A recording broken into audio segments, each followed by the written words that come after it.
What does this do for the team entering the final stretch of the season? They got 4 games left. They got a bye week. They got tough matchups on the road, Philadelphia, San Francisco.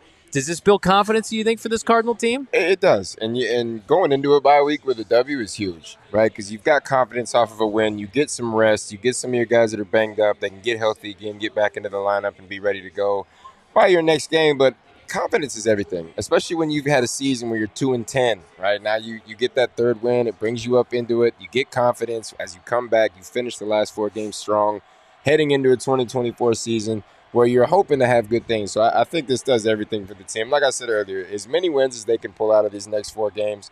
Right? I think as a fan base right now, when you play the Niners and you play the Eagles, you just want it to be competitive. Right? You want to go in there. You were competitive with the Niners the first go-around with Josh Dobbs in there. Mm-hmm. Right? Now you've got your franchise quarterback. You don't want to see him trying to press to improve. Right? You want to see him come out, play like he did today, manage the game well, and when those throws are there to be made, make those throws against these big power teams right now and just give fans and the team and the front office and your teammates just a glimpse of hope and confidence going into 2024. I mean, it proved once again for a third time this season what people didn't think this team was even capable of in winning a game, right? And after every dub, I think they proved a lot of people wrong that they are capable of playing this style, this brand of football and winning games, right? And Kyler Murray was able to stop a tough trend for himself, for this offense, and get back on track against one of the top defenses in the league. And that was huge. And going into a bye week, an absurd time for a bye week. Shame on the NFL for this, for them having to wait all the way until week 14 to get crazy. Some time off. It is. And it's really shown roster-wise, how down they were in the receiving game, on the defensive line. And the Arizona Cardinals are now going to have the opportunity off of a win, Britt, and I remember BA saying this sometimes after ugly wins, but an ugly win is always better than just a loss, right? You can learn from an ugly win, and it's way better to do that instead of having your tail between your legs after a loss. And this is big. So now you can get, I would think, Michael Wilson back fully healthy after another week off. This team can get, the players that were available get even more healthy. Will Hernandez, who had to go out of this game, can get healthy. Kyler Murray can get his body back on track, which is big, right? Coming off of his injury, I'm sure, getting in the football shape and then playing as many consecutive weeks as he did for. Now he can rest and get ready for the final stretch. So this was a big game for the Arizona Cardinals to pull out a dub. A lot of people forgot when Kyler Murray came back, the Cardinals had the second hardest strength of schedule remaining of any team. And they've gone 2-2 in those games. It doesn't matter how it looks. Yeah. It just matters they got those wins. And at the end of the day, this was a team, if you remember, back in the preseason, in training camp, not only were picked to be the worst team in the NFL, gentlemen, historically bad. Cleveland Brown, Detroit Lions, winless bad.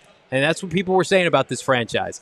3 wins is not a big deal in the grand scheme of things, but for this team right now to win 2 wins out of 4 with Kyler Murray and to be on an upward trajectory into the bye, that means everything. That's bought in because at the end of the day, next year, the year after, you hope the roster is exponentially better than it is right now.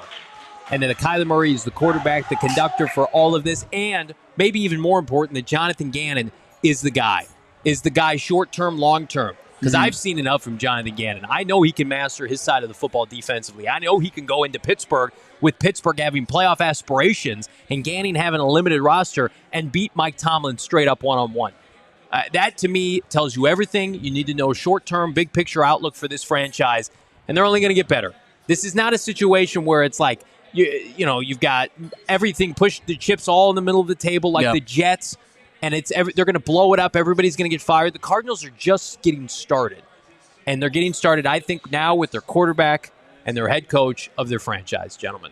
Eli asking where the MGM is located. It's actually just here on the Great Lawn, just yards away from State Farm Stadium out here in Glendale. Next time we'll be out here, what is that, week 16? Yep. The Arizona Cardinals, or is it week 17 against the Eagles? I think it's actually week 15. I think. Okay. I don't even know. I know they have away. One of those weeks. They got away games against Chicago and Philadelphia, and you bet your boys will be here to usher in the year. How good has Trey McBride been, by the way? Just looking at him across the league, here are the names that he's put himself right in the mix with. Hawkinson, who's at the top of the league as far as receiving yards from tight ends. Then Kelsey, Laporta, who's been a great little addition to the NFL for the Detroit Lions, Kittle, and then that's it. I mean, 3 of the biggest names in the sport at the position. Laporta added himself, and then Trey McBride. That's the company he's keeping right now. And it's been basically over the last 8 games. It hasn't been even a full season's worth because they were feeding Zach Ertz early and often, unfortunately. Trey McBride, 610 receiving yards. Not only is the most by an Arizona Cardinals tight end since their move to the desert, but it is good for 5th in the NFL at that position. We are here for first with everybody here. PHNX Cardinals, everybody that came out. Did we give our love to our guy party with the big $50? No? Can we give Alex some love for what he did? Oh, yeah. We missed that earlier today. It's in Slack. I sent it in Slack. Yeah, okay. I'll take a look at it here. Our guy Alex jumped in right before we cut the mics at halftime. Alex had a $49 super chat, and he said James Conner stiffed P2 into retirement. I loved it so much. It was worth every penny. And then he got mossed by Rondell Moore, the shortest player on the Arizona Cardinals. We love you, P2. You should be retired with this franchise, but times are tough. Times are not tough for the Cardinals, at least for today. Not for PHNX Cardinals. Like and subscribe.